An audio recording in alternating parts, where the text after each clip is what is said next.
Welcome to this webcast, which is webcast 7 out of 8. In this webcast, we explain how an entity would measure the effect of dynamic risk management and determine the DRM adjustment. Once all the DRM elements are calculated and determined, the entity needs to consider the accounting mechanics of the model, which refers to two questions: what to measure and where to recognize the misaligned portion of the designated derivatives. Applying the DRM model, the measurements of the underlying assets or liabilities that forms the current net open risk position are kept unchanged as per the general requirements in IFRS 9. In addition, an entity is required to calculate the cumulative gains and losses on the designated derivatives and the cumulative change in the fair value of the risk mitigation intention attributable to repricing risk as represented by the benchmark derivative. Using the lower of test, the lower of the two cumulative changes in value, i.e. the aligned portion of the gains and losses from the designated derivatives, is recognized in the statement of financial position as the DRM adjustment. Only in cases where the cumulative gains and losses on the designated derivatives exceed those cumulative changes in fair value of the risk mitigation intention, this misaligned portion is immediately recognized in the profit or loss account.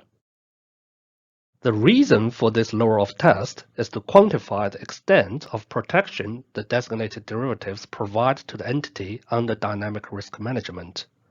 It ensures the entity A continues to account the derivative at full fair value, and B, at the same time, able to recognize an offset amount up to the extent the dynamic risk management activities have been successful for the measurement period.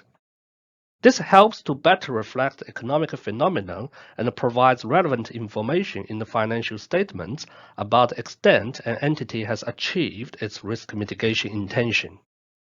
Without the lower-of test, it would have been the case that all derivative fair value changes, regardless of whether an entity has achieved its risk mitigation intention or not, are either recognized in P&L or recognized as a DRM adjustment, and therefore would not have provided useful information about achieving the entity's risk management strategy.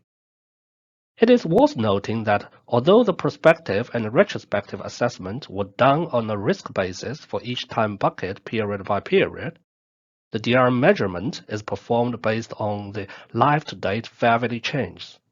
In other words, under the DRM mechanics, an entity compares the cumulative change in fair value driven by the risk mitigation intention and the expected change, if applicable, with the cumulative fair value change in designated derivatives from the initial application of the DRM model. Therefore, there may be some compensation effects available, for example, in cases there are offsetting risk positions by bucket. Once the DRM adjustment is calculated and recognized in the statement of financial position, it will be reclassified over time into net interest income to reflect the offset to the variability in net interest income from the underlying positions. This unwinding mechanism helps the entity to faithfully reflect the mitigation of net interest income it achieves through the DRM model over time. Such unwinding may be determined by the lower of the accrual profiles calculated for the benchmark derivatives and the designated derivatives. Therefore, the lower of test ensures the correct offset amount determination from a fair value and net interest income perspective. Thank you. But may I ask, what were the key factors the IASB considered to reach this tentative decision? How does this change in the mechanics of the DRM model improve the model itself? When considering the mechanics of the DRM model, the IASB focused on how to reflect the economic phenomenon of dynamic risk management. When derivatives are successful in mitigating repricing risk, an entity achieves a protection in the form of reduced variability from both an earnings and an economic value perspective. In other words, an entity has protected both the net interest income and the fair value of the underlying items from market interest rate changes. In our view, the mechanics tentatively agreed by the IASB not only faithfully represent such an economic phenomenon in accounting, but also provide relevant information to users. It is worth noting that the recognition of the DRM adjustment as an asset or a liability in the statement of financial position would not be consistent with the definition of an asset or liability in the conceptual framework.